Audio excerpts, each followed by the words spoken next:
and 3. Good morning. Thank you, Mr. Bradford, for asking me to deliver this commencement address. I am honored.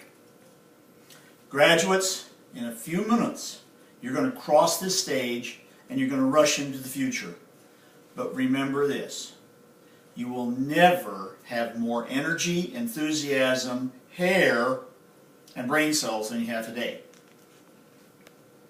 As a chemistry teacher, I want to tell you about something near and dear to my heart, my classroom mole project.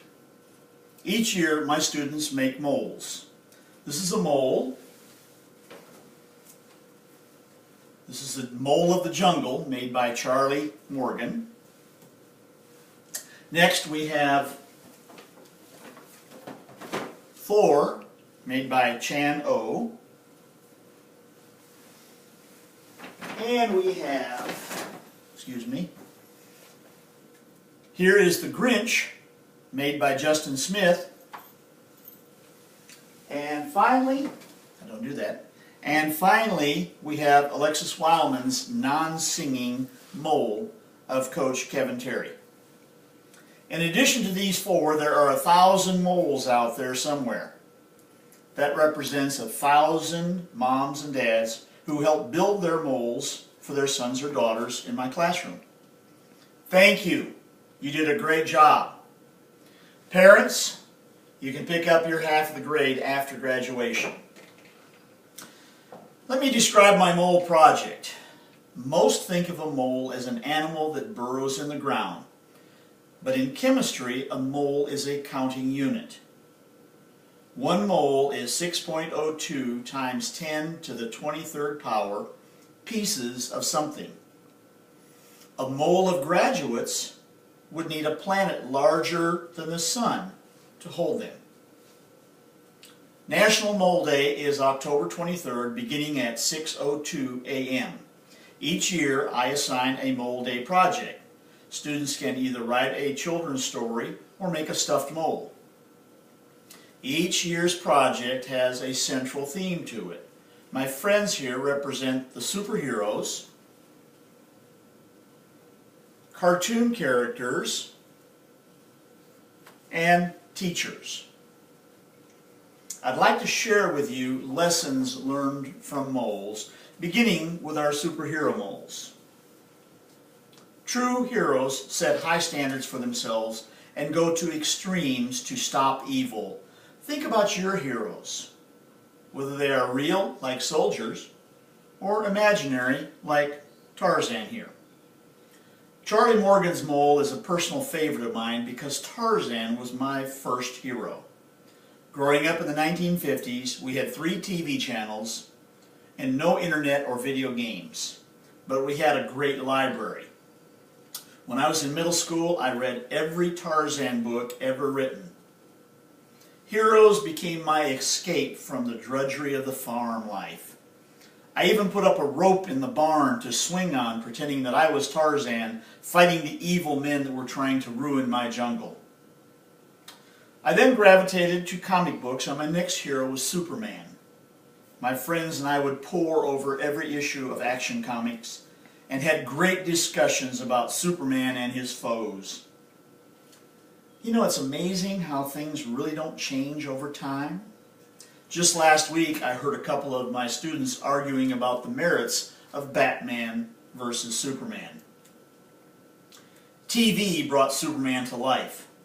I still remember the introduction of Superman's TV show. Look! Up in the sky! It's a bird! It's a plane! It's Superman! A strange visitor from another planet who fights a never-ending battle for truth, justice, and the American way. At one time, I had a copy of the 1938 Action comic which introduced Superman to the world. That same comic recently sold for $130,000. Parents, when your son or daughter finally moves out, don't clean everything out of the room like my parents did. I probably had thousands of dollars of collectibles in an orange crate that disappeared. Every one of us has our heroes, whether they're real people or fictional people like Batman. the personal favorite of our SRO, Tyler Smith. My favorite line from Batman was when Alfred says, "Why do we fall, sir? So that we can learn to pick ourselves up." And fall we all do. All heroes make mistakes. It's in our nature to make mistakes. Mrs. Bicknell even has a classroom banner that says, "This is a risk-taking, mistake-making classroom." The important point is we learn from our mistakes. My next friend and superhero, Thor, first appeared in 1962 when I was still in high school. Thor's actions in the Avenger movie illustrated what superheroes do best. Superheroes right wrong. Remember, when you come up against a challenging foe, a difficult time, or if you fall, pick yourself up, dust yourself off, and get back in the game. This brings me to the cartoon moles and Justin Smith's version of the Grinch. The Grinch was a self-centered, dark-hearted creature bent on destroying Christmas for everyone in Whoville. The story of the Grinch illustrates two important lessons for me. First, holidays in general are about celebrating ideas, a person, or a spirit. They're not about gifts and decorations. Graduation is a holiday celebrating personal growth. You are entering another stage in your life. Second, everyone can change. Brain research tells us that we're born with two fears: a fear of heights and a fear of loud sounds. Most of you overcome these fears. All other fears are learned, and if you learned it, you can unlearn it. In the end, even the Grinch changed for the better. So can you. Cartoon characters are like superheroes in many respects. First, they never give up. Elmer Fudd is still trying to get that wascally wabbit. And Wile E. Coyote hasn't stopped trying to catch the Roadrunner. Second, cartoon characters help people, like Finn and Jake in Adventure Time, who save princesses, fight evil monsters, and help people in need. Sounds a lot like Superman and Tarzan. Third, cartoon characters see the good in others. Take Cindy Lou Who. She saw the good in the Grinch in spite of overwhelming evidence. I want to celebrate the good in life, not worship the evil. That's why I decided to do teacher moles for my last project. I think teachers exemplify what is good in life. I have Alex Wildman's mole of Coach Terry to help me. Love the periodic table, Coach Terry. I have been an educator for 37 years because of the inspiration of my high school shop teacher. Instead of teaching woodworking, I ended up teaching science, and I have thoroughly enjoyed the journey. To prepare for the Teacher Mole project, I had the students help create a list of teachers who impacted them. I pared the list down. I made the list available at 6:45 on March 18th at 6:45 a.m. So students could then come in and choose from the list. When I arrived at school that morning, there were students already waiting outside my door to pick a certain teacher.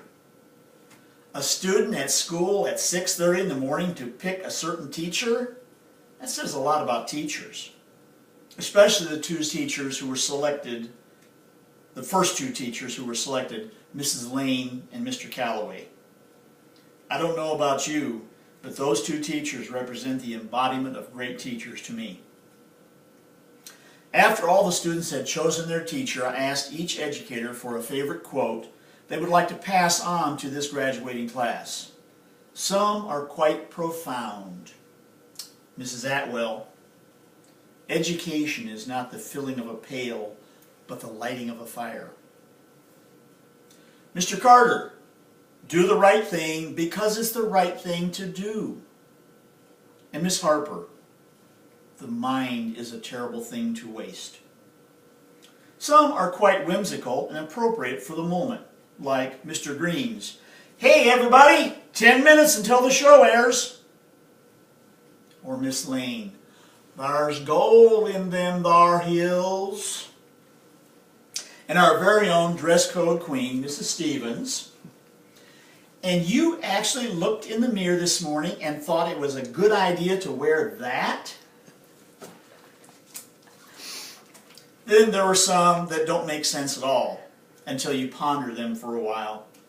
Like Jeremy Wynn, "Never trust a doorknob, they'll turn on you."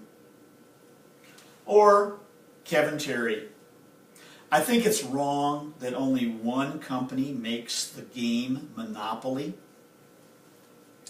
I've always said I'm going to keep on teaching until I get it right or retire. I guess retirement won that race, but I think I got some things right. To me, teaching is about caring deeply and pushing students to achieve their maximum potential. Now that you're graduating and I'm retiring, it's time to wrap this up. To the alumni in the audience, I'd like to say, if you still have a mole hanging in my room, you better get it next week. To the graduates, find the best hero you can and use his or her success as an inspiration to greatness. To the class of 2014, I wish you a perennial Happy Mole Day. Thanks for the memories. Congratulations and the best of luck.